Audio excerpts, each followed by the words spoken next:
soccer, real power soccer is new to Saskatchewan. It's been here before through different organizations. I started through the Sherbrooke Community Center back in '90s. They were playing it on a Wednesday night there, and so I moved here, but we didn't have it here. So the Spinal Cord started it. The guy who started it sadly passed away.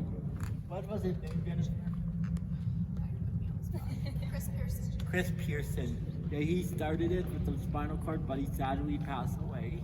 So we didn't have it. So then the Saskatchewan Soccer Association made Jennifer job to bring accessibility part of the Soccer Association.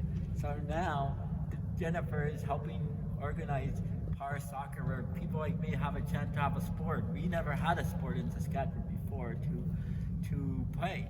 So now we are trying to form a team in Regina now, but in February, Jennifer's hoping we can start one in Saskatoon. And this soccer it's the same as regular soccer. There's 4 players on a team. There are 4 players on each team. It's on a basketball court like you see now. It's on a basketball court, but we use big red posts and all. We use a big Steve. We don't use a goalie net. We use these posts that are in the video, and there's corner kicks, everything. There's 2-on-1, so you only can have 1 player for each team. You can have 2 players. You only can have 1 player from your team after the ball. If you have 2 players from the same team on the ball, it can be dangerous, right? Yeah, it can be dangerous. So, you have to re-kick. Yeah.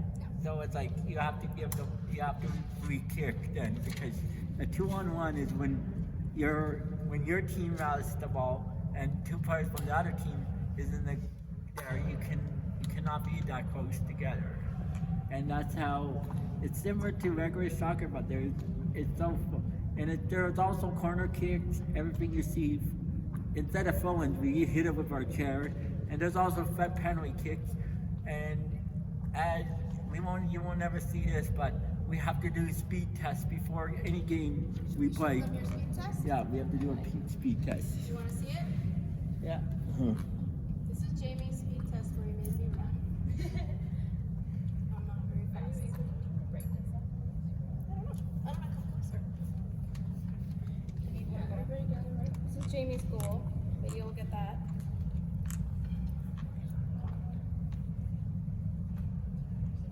Okay, this is Jamie making. So they line up 50 meters apart, 50 feet. And so he's going to be coming down along the bottom here.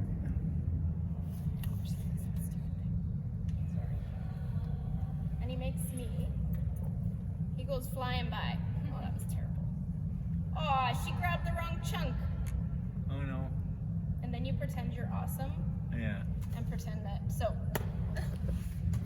Jamie would line up down there, and there's a finish line down there, and we have 2 people with timers, and you run beside him, and then you click it at the end, and see how fast he is. And they use that. They'll do it before and after, right? Yeah. Just to make sure the chair doesn't. You're only allowed to go up to 10 miles per hour or 10 whatever. Make sure your chair's not boosted, right? Yeah. Yeah. To make sure your chair is not boosted after. You're only allowed to go up to 10 miles per hour. Yep. I'll get better as time go on because I'm watching videos of it, so I'm learning from the videos how they play it and all that. So it takes time to learn it, and it's fun when you get to do it because it's something that you really will enjoy if you're in a real power chair like I am. Because before we didn't have the sport, so I'm glad that they brought it on now. Good job. Yeah.